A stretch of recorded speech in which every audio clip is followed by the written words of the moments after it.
What's up, guys, and welcome back to another Funko Pop Ohana.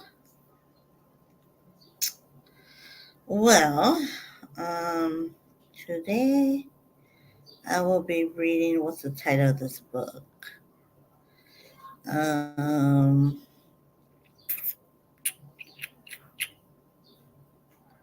oh, wrong one. Let's see. This is called What's Left by Ella Swift.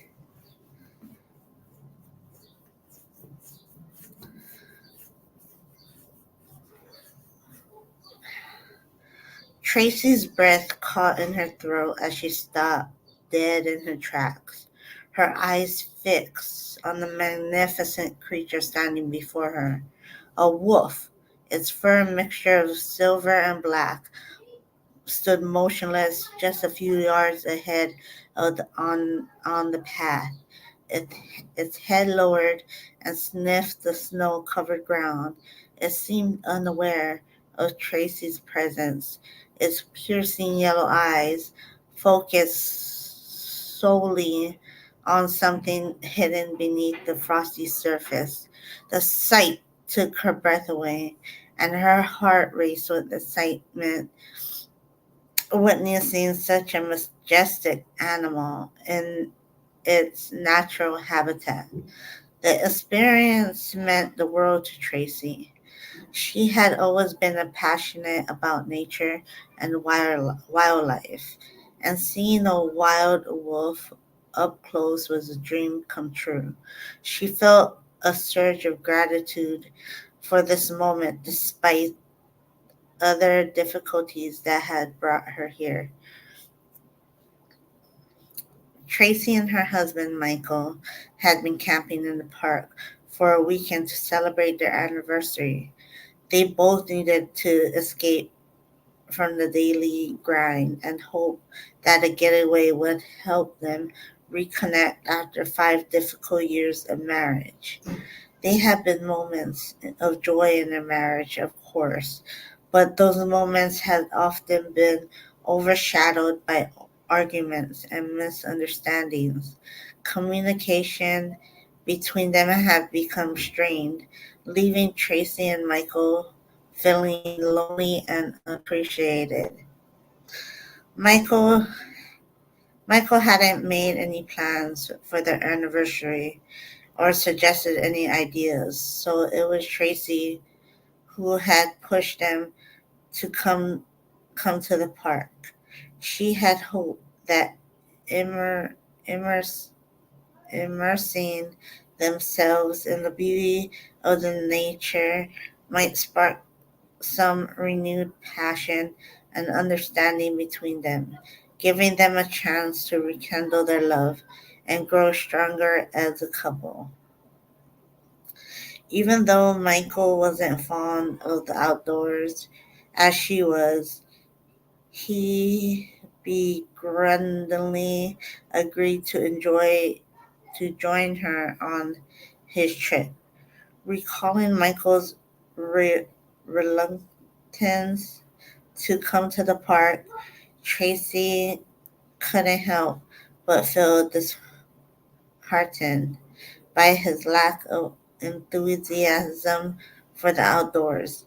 He had never gotten into trouble with one of the rangers for feeding wildlife, an action that irritated her more than she cared to admit. She feared that her husband was losing interest in her and their marriage. They needed a change from their mundane routine, and she had hoped that this trip would provide them with the bonding experience they so desperately needed. We just have a bonding experience, she thought, something to energize and remind us that we're together. When was the last time either of us felt a spark of romance? Suddenly the wolf's ears perked up, and its gaze shifted toward the direction where Tracy was heading. It sniffed the air as though it was catching that scent alarmed it. Within moments, the wolf turned and trotted off in the woods, disappearing into the trees. Tracy's heart raced with curiosity and trepidation. What could have spooked the wolf? Was there another predator nearby? She patted the small can of pepper spray to her waist, taking solace in its presence. Michael and I insisted she carry it with her, and although she sometimes felt his overprotectiveness stifling, she knew only he wanted her to be safe. Maybe she still cares after all, she whispered to herself, about my physical safety at least. Tracy's breath fogged the air as she resumed her jog, her heart still racing from the encounter with the wolf. The path ahead snaked through the snow blanketed terrain of the Glacier National Park, surrounded by all majestic trees, adored by thick layers of white. Their branches reached out to one another, creating a canopy that filtered the early morning light and cast dappled shoulders to the ground on the ground to her left. Um, to her left, a partially frozen stream gurgled softly, its water gleaming like silver ribbons in the sunlight. The peaks of the park loomed in the distance, their jagged ears cutting into the sky, like the battlements of the mystical cave. Tracy marveled at the raw beauty and the splendor of the landscape, momentarily forgetting her worries about Michael and their marriage. Just then, a branch cracked, and in the woods to her left. She slowed, puzzled. "Hello?" she called cautiously, scanning the surrounding of the forest. "Any signs of movement?" But there was no response. "Must be in my imagination," she mumbled, shaking her head and picking up her pace once more. The trail began to ascend, challenging Tracy's leg with each step. Despite the cold, she dampened her brow and she wiped away with the back of her glove. As she climbed higher, the world around her seemed to open up, offering her breathtaking views of the valleys below. A stunning panorama of snowy wilderness painted in the shades of blue and white. Michael would have loved this, she thought wistfully, wishing that he were by her side, share in the awe-inspiring moment. Maybe I can then convince him to join me on the hike later. When Tracy had mentioned the idea of morning jog while lounging beside a bonfire last night, Michael had agreed, a bit with the same reluctance with he had agreed coming out to the park in the first place. When she tried to wake him up in the morning, however, he immediately rolled over from her, mumbling that that's the wind blowing against the RV had kept him up, and it was too cold to go outside this early anyway.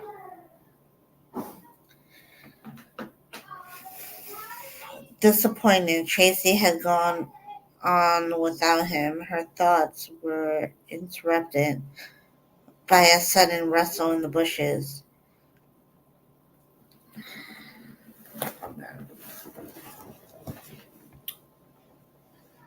Um, she froze mid-step, her pulse quickening in the eerie silence that followed. Every muscle in her body tense, ready for a fight. Hello? She called again, her voice trembling slightly. Someone there? Still no answer came. The forest, and the forest seemed to hold its breath. Okay, let's see. Gritting her teeth, Tracy found herself jogging. She chid- chided herself for letting fear take control, and instead of focus on the positive aspects on her surrounding, the sun was rising higher in the sky, casting a warm glow over the snow-draped landscape. The morning air was crisp and invigorating, filling her lungs with each deep breath she took. Everything's fine, she told herself, repeating it like a mantra. Just keep going. As her feet pounded ry- rhythmically against the path, she began to plan what she'll do in return to the RVA. Oh, um, to the RV. A hearty breakfast seemed like the perfect way to start the day. Perhaps she could surprise Michael with his favorite omelet, complete with diced ham, onions, green pepper, just to show him they could have a long overdue conversation about their marriage, discussing changes they both wanted to in order to strengthen their bond. Lost in her thoughts, Tracy almost didn't notice the massive tree lying across her path. The fallen giant had likely been there for some time. Its once mighty trunk now stripped of bark, covered in patches of moss. Snow clung onto its bare branches. Where am I? Giving it a skeletal appearance. The trees must have been struck by lightning or toppled by a powerful storm, she mused. She slowed to a halt, listening intently for any sounds of the movement. The quiet around her was almost unnerving, but whatever had made the noises earlier seemed to have vanished. Good, she whispered to herself. I don't need any more scares today. Assessing the fallen trees, Tracy discovered her options. Going around it would mean trudging through the untouched snow on either side, which appeared quite deep. With a sigh, she decided it was best to stick to the path, even if it meant clambering over the obstacle before her. Here goes nothing, she muttered. Tracy gritted her teeth as she began to the difficult task.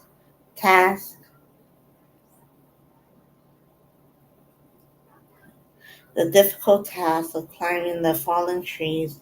Its branches was coated in a layer of fresh snow, making them slippery and treacherous to navigate. With each step, she felt her boots slide previously on the icy bark. Come on, she whispered to herself, clutching at the branches for stability. Her breath came out in ragged puffs, visible against the crisp morning air. As she slowly made her way to the over the obstacle, and a sudden noise behind her made her freeze, heart pounding. She twisted around to a spot A figure in the park standing on the trail. The person's face was hidden behind a balaclava, making it impossible to discern for any distinguished features. Hey James, what's up? Um, she said, "Hi there," Tracy said, trying to sound friendly despite how unsettled she felt. Great time for a hike, huh? The figure didn't respond. Oh.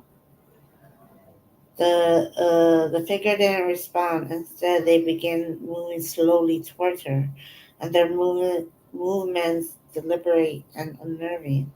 Dread coiled, dread coiled in Tracy's stomach.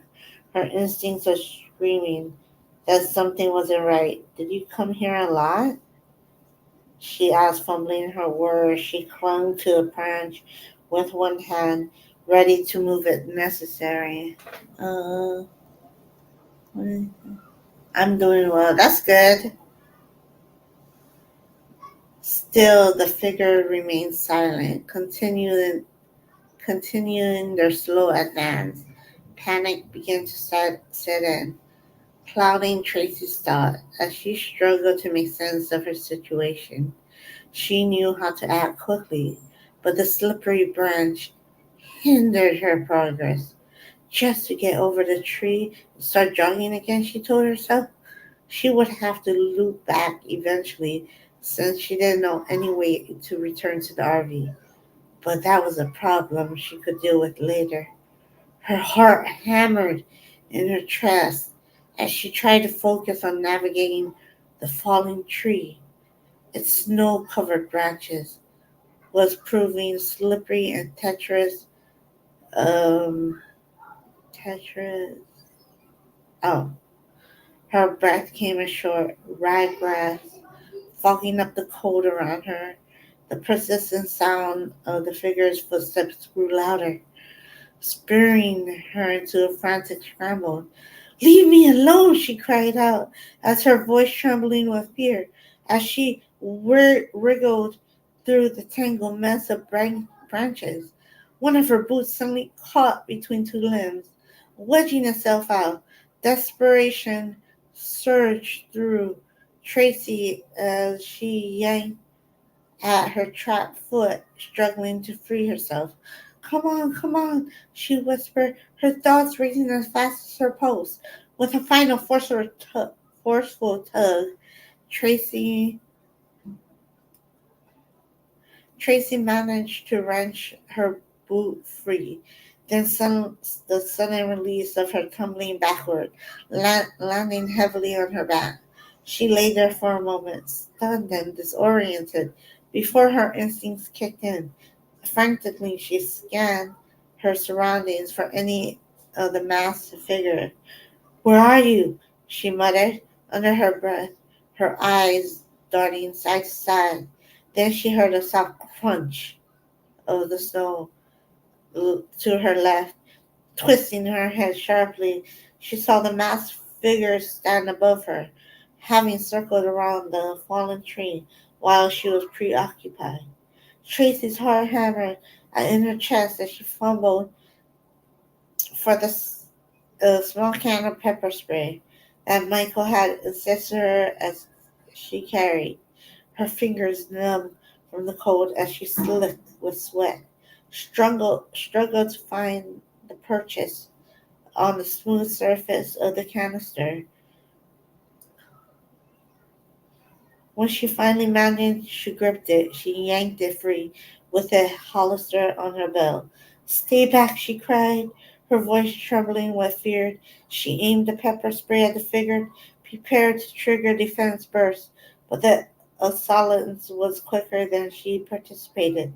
In one swift motion, she lunged forward and knocked out the pepper spray from her hand. It skittered across the snowy ground, disappearing beneath the layer of the pristine white. Tracy's hope had vanished with it.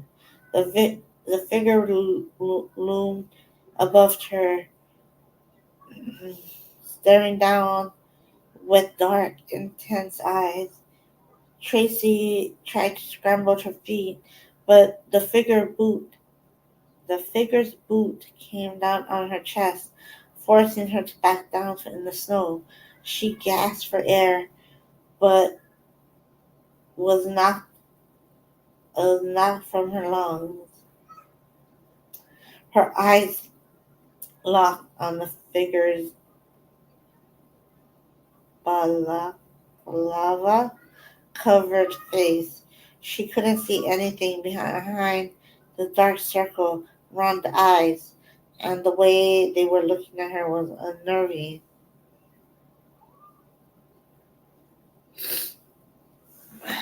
Hold on. Ooh.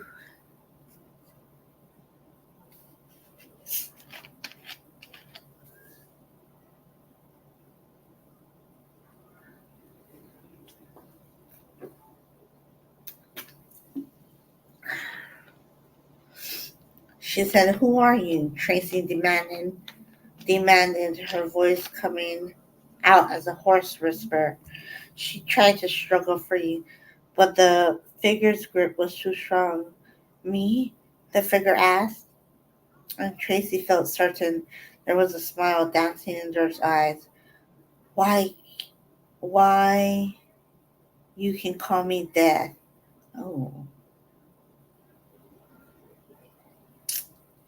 Okay, now we're in chapter one. Hold on. That was a long prologue. Hold on.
Okay, chapter one.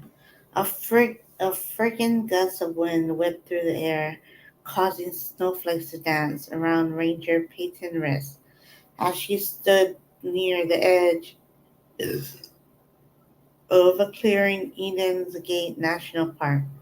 The sun had barely risen above the horizon, casting a pale of golden light on the pristine white landscape. She pulled the jacket tighter around herself, watching as an older ranger, his face weathered and lined with age, demonstrated fire-making techniques to a group in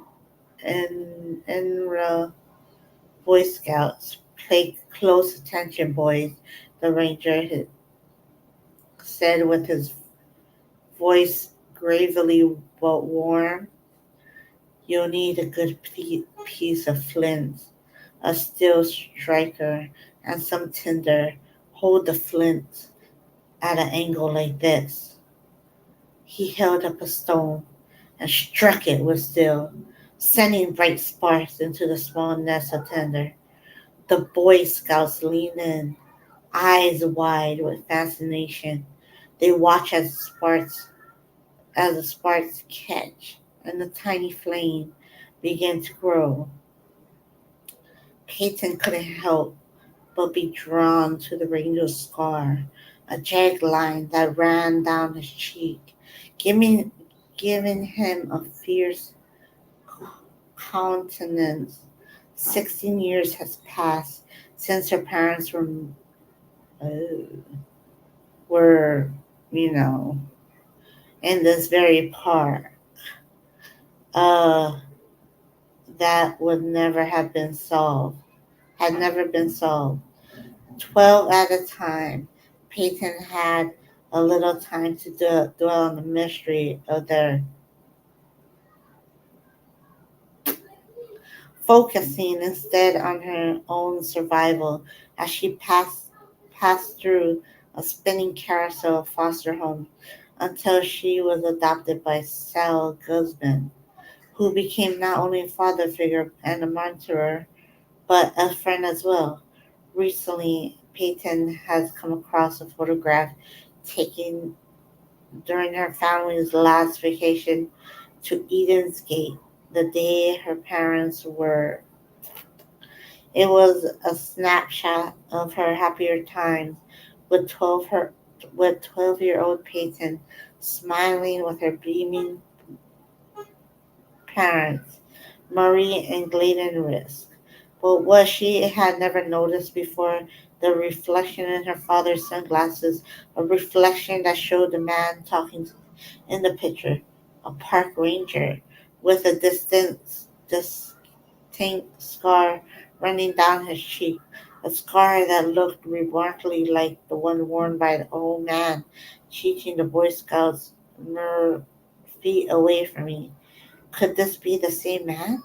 And if so, did he have any information about the day her parents were brutally.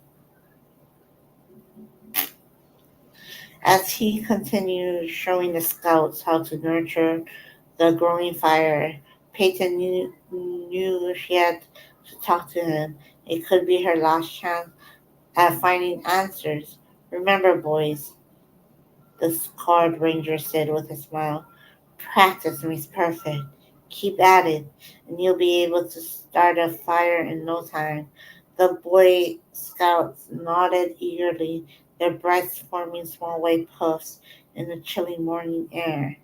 As they began to mimic his actions, the ranger suddenly became aware of Peyton's gaze upon him. He looked up from the fire and met her eyes. Oh wow.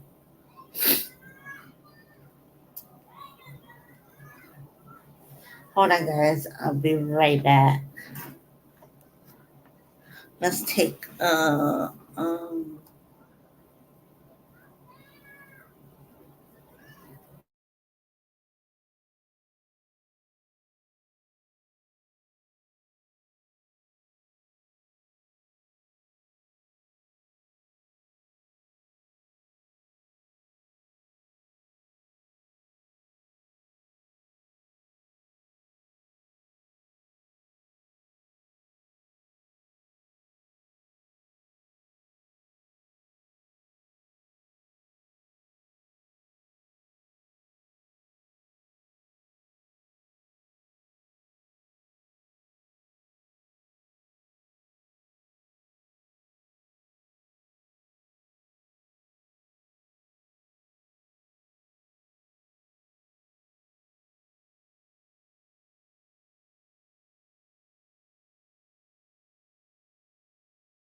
All right.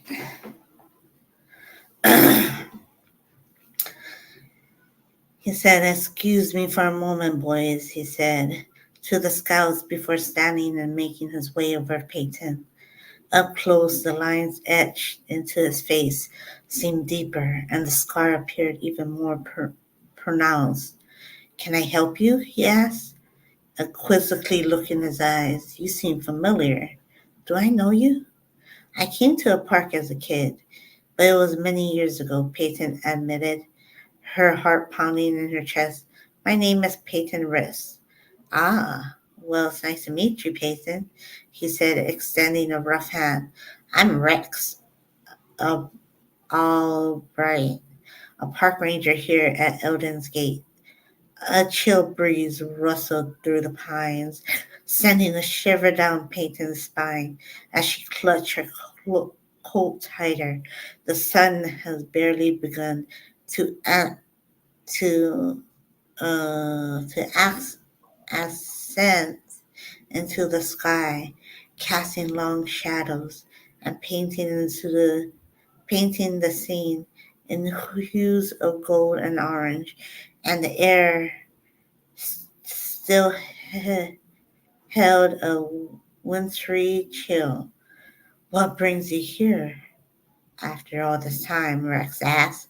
"I was hoping you can help me with something," Peyton asked, hesitating for just a moment before she pulled out a worn photograph from her jacket pocket.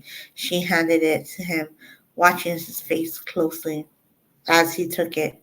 The picture showed 12-year-old Peyton beaming alongside her parents in front of a trio of large boulders stacked pure color. "Hey, Spirit, what's up?" "What Pokemon?" "Oh, it's a thriller story." The where was I? On top of one another, her mother's arm draped around her protectively, while her father stood tall,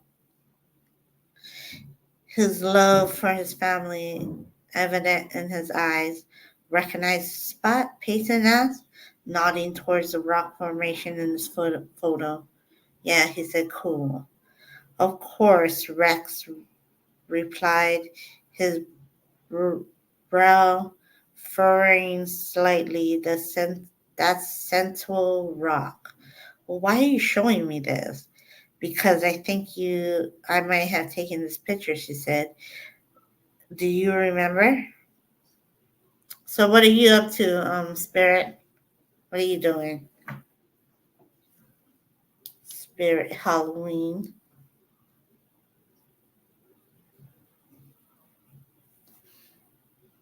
Where was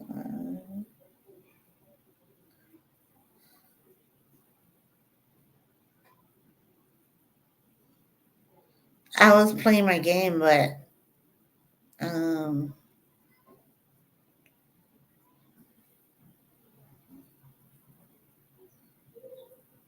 I ran out of the items, so nothing, just chilling. Oh, that's good. You're not doing nothing today? You didn't do nothing today? It's been raining this whole week so far.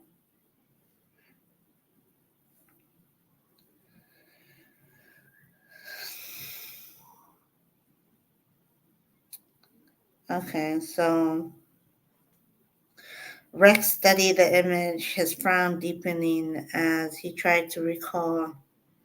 Then suddenly his face grew troubled as he looked up at Peyton with a newfound understanding. "I'll be damned," he murmured, "trying to get money for the horror con." "Oh, okay."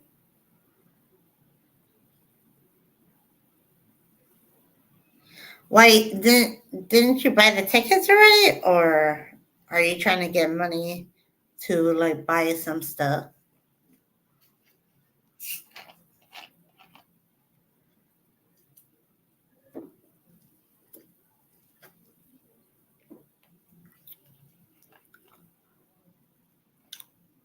When is it? I thought it was almost here. When is that?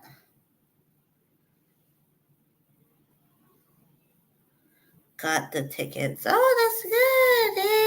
Hey, that's good.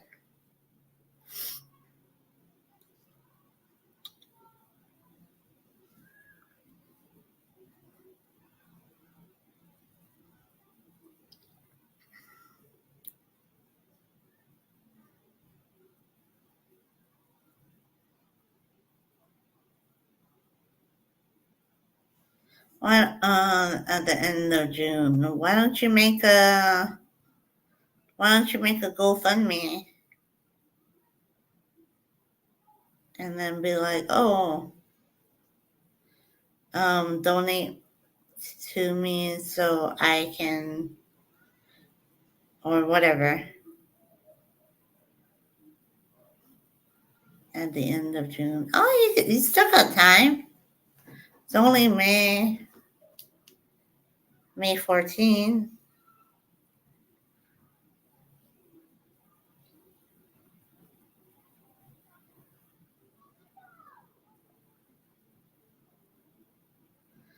Nobody's gonna donate. Who knows? You got a lot of people on your stuff, on your a lot of supporters on your um.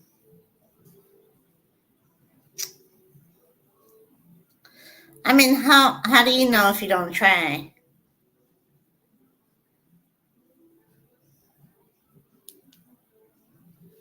How do you know?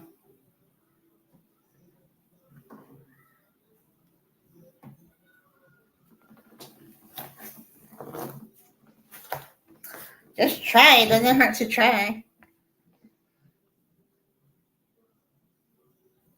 Oh crap! I hope I don't get copyrighted.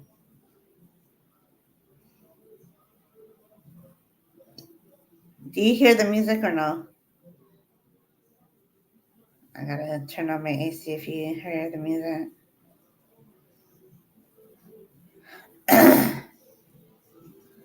If they did, how would I buy something? Um, don't you have a bank?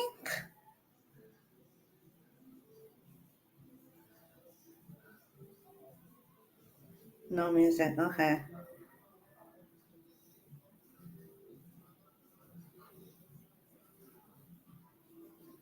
Don't you have a bank? Cause then you can just. I think you can just transfer it. Yeah. Yeah. There you go. Just put in like a little message, like, cause they're gonna ask you what you need the money for. Just say you need like whatever you need help getting autographs and meeting the celebrities and stuff.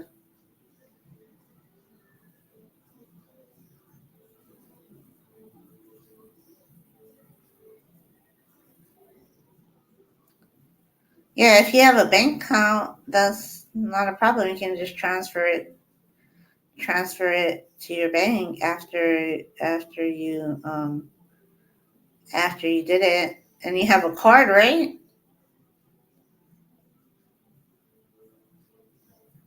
So yeah, that's all you have to do. I would say make it now, so you could share it on your community posts and stuff.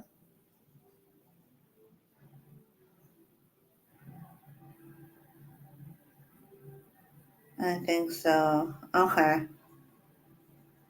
Because if not, you're gonna have to get a debit card or a credit card. Oh, not credit card, but a debit card. So yeah, just do that. I think that would be cool.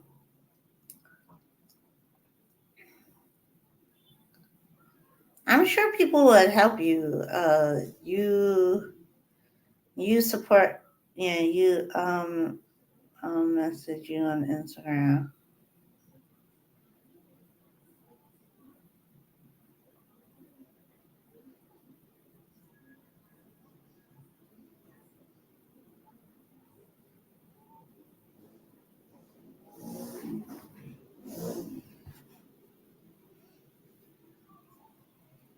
Yeah, but all you have to do is that, and then you're good.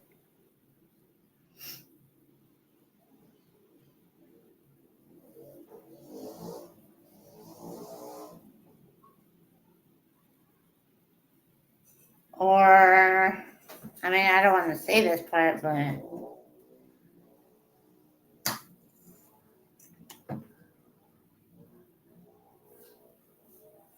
because I know you got rid of some of your Funko Pops, but don't get rid of your Funko Pops if you don't want to.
Okay, let's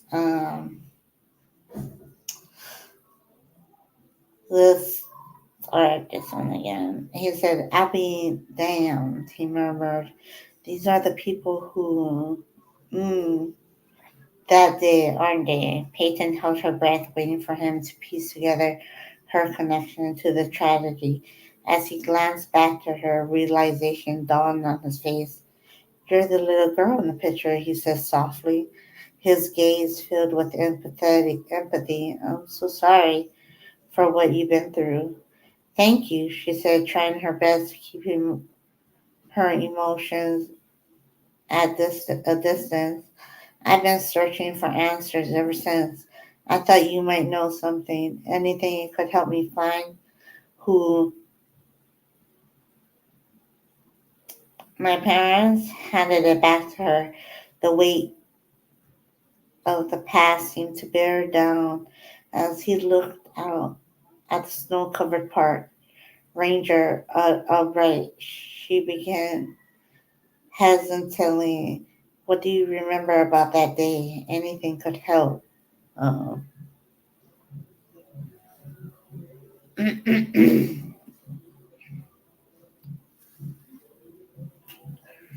is a good story so far. Yeah.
He stared into the distance, his brow for, furrowed in concentrations as he delved into the recesses of his memory. I was on patrol that morning, he said slowly. We were having an issue with some bears getting too close to the campsite, so I was checking the perimeter and making sure everything was secure.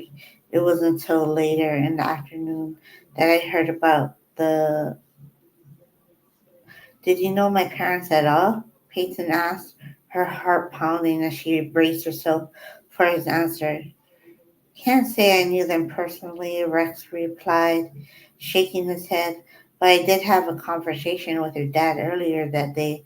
He was asking me about some hiking of the trails, I think.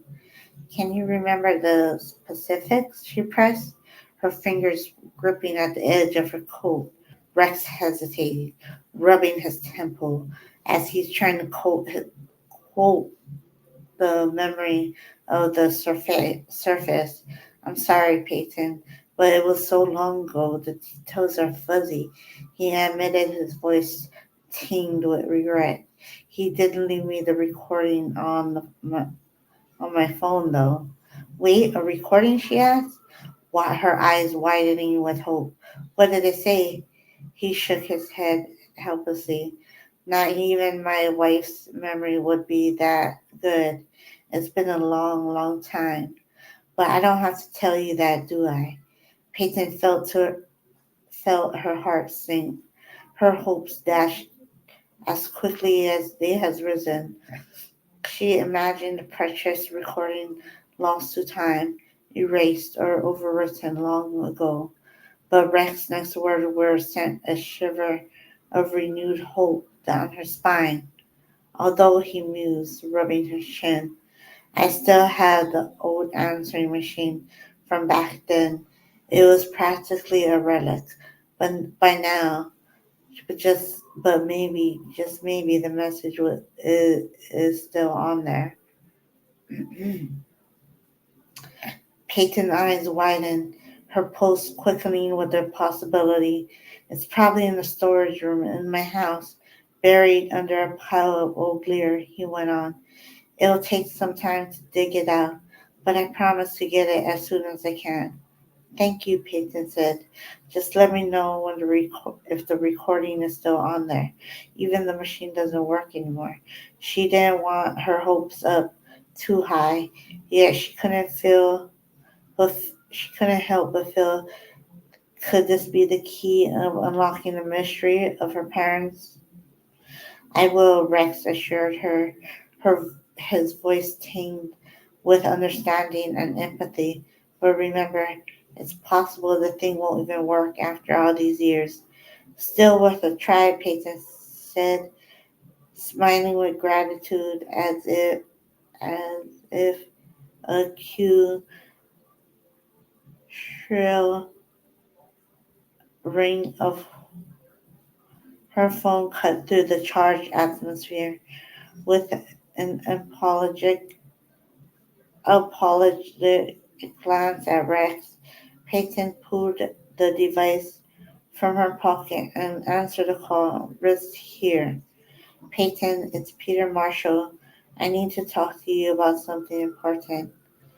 Sure, just give me a moment, she said, stepping away from Rex and stepping out of the center into the crisp cold air.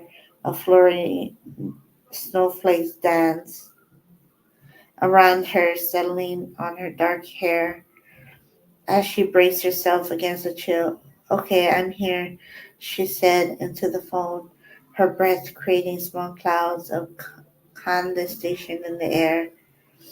Um, the icy wind nipped her cheeks, but it couldn't dampen at the burning curiosity. She wondered what message her father might have left on Rex's Albright's answer machine.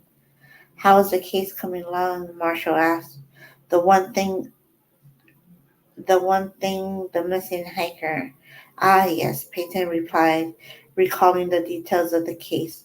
A young, a young woman had ventured into the park alone, leaving behind vague trail a clue that hinted at where her whereabouts. It feels straightforward. Honestly, I believe she got lost. She got lost while exploring some off trail areas. The evidence suggests that she was just poorly prepared for a multi-day hike, so it's likely seeking shelter or help. We've already found a few signs to her possible location. No foul play? She shook her head. I don't think so. We've already got a search and rescue teams looking out for her. It's just a matter of time. She turns up. There was a thoughtful silence. Sounds like they don't need any more.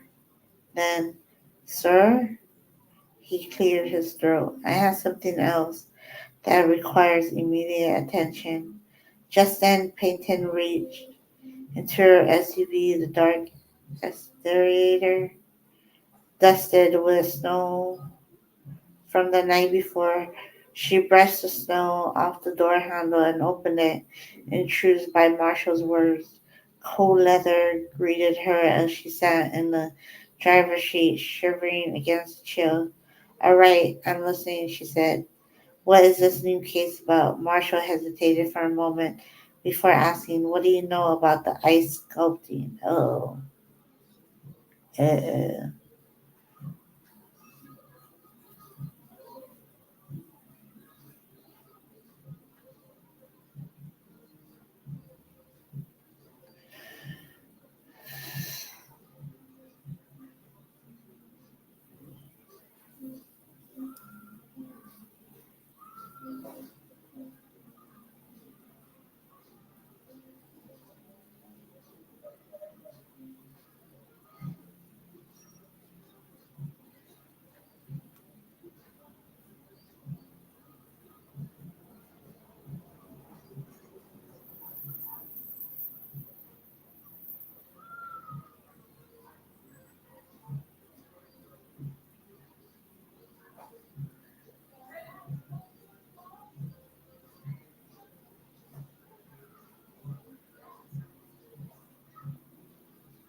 oh, shoot.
Whew.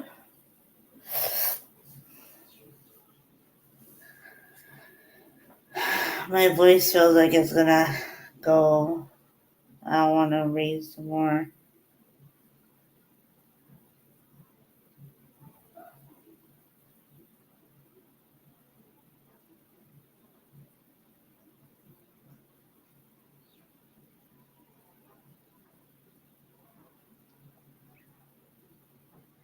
I think though, um,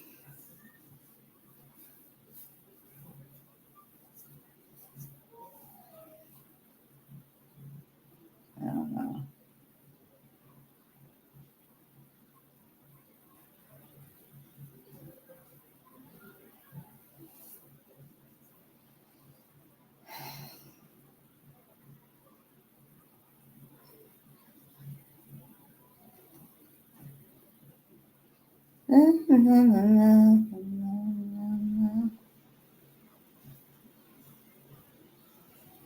How are you guys doing?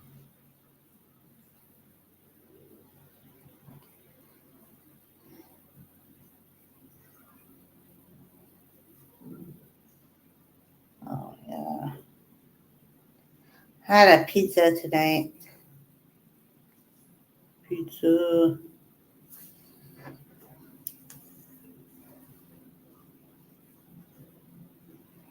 I had a pizza.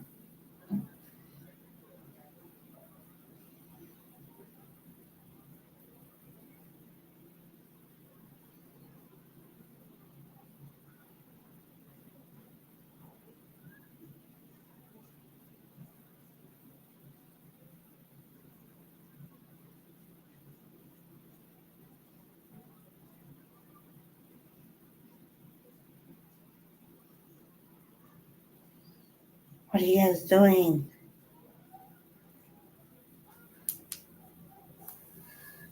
I might play The Sims. Hold on, give me a moment.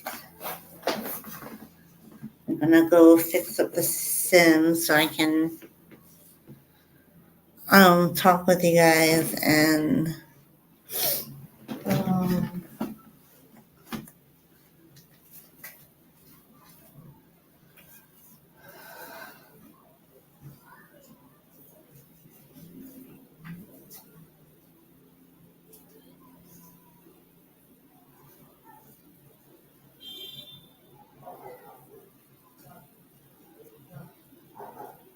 that's a good idea.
What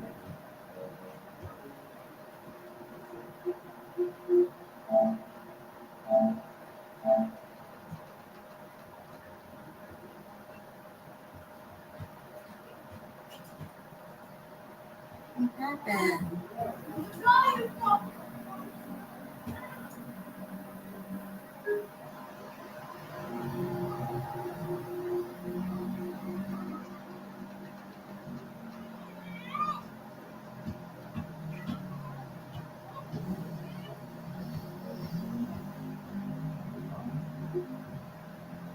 Was it because of this?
I don't want to lose my voice, guys.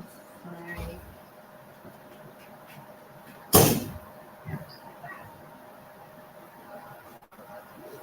I hope it's so safe.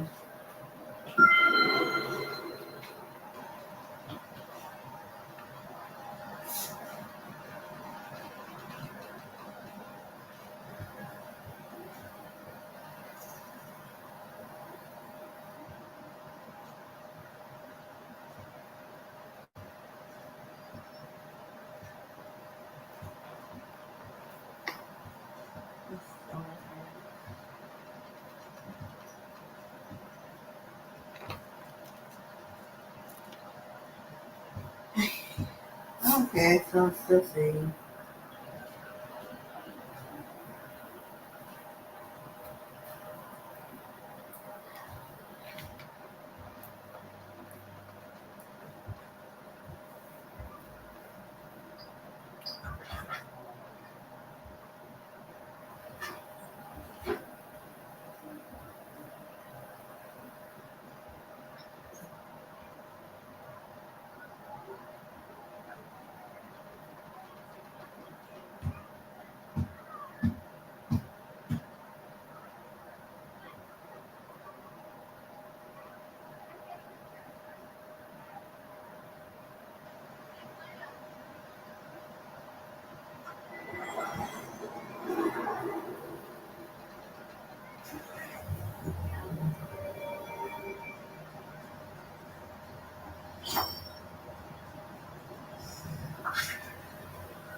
Here's a lucky break.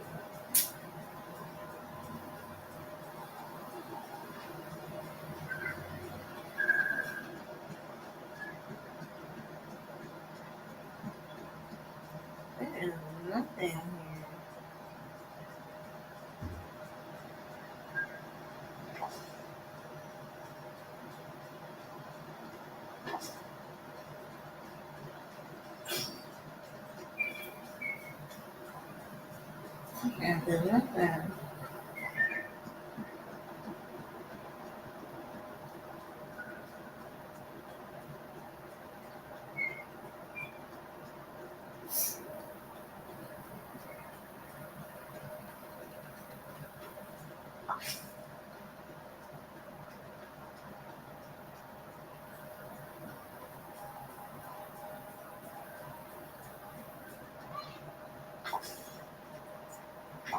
Oh, there's one here. I didn't see this in the movie.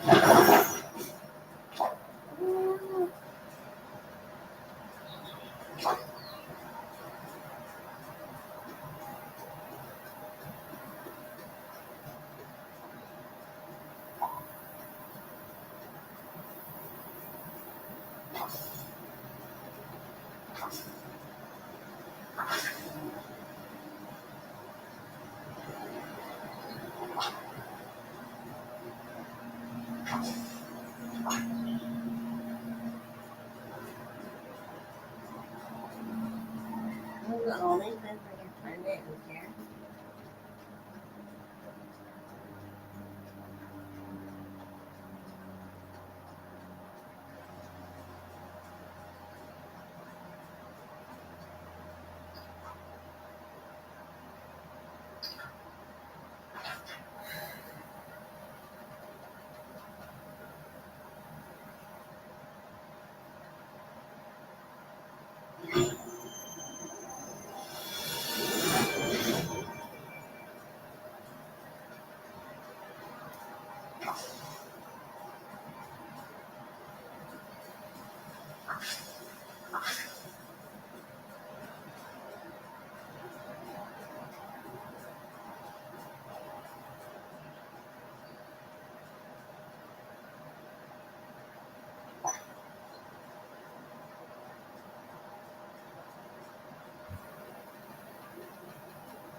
Well, you can answer from both sides.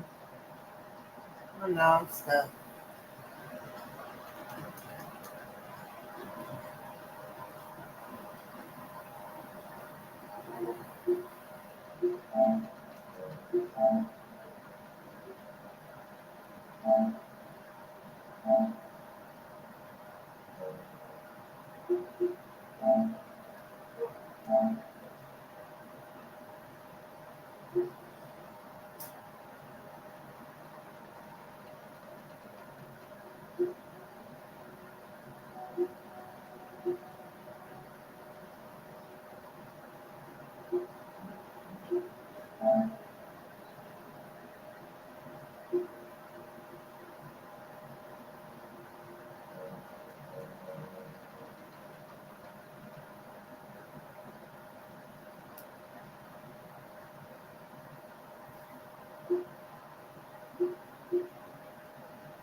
Actually, where's my headphones? I want to watch. Watch a movie.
Uh-uh.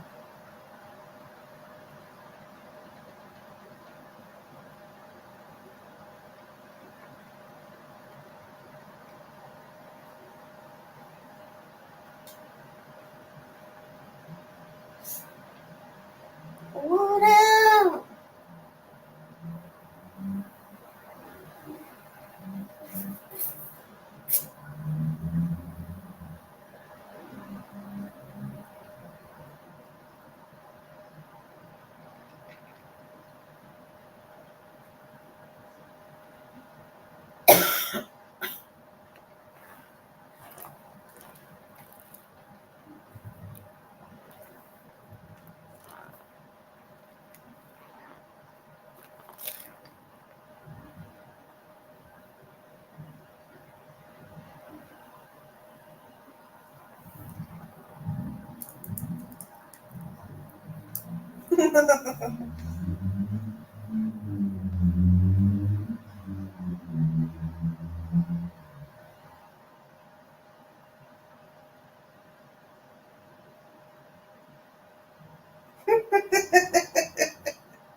Uh-uh. Ooh.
Uh-uh.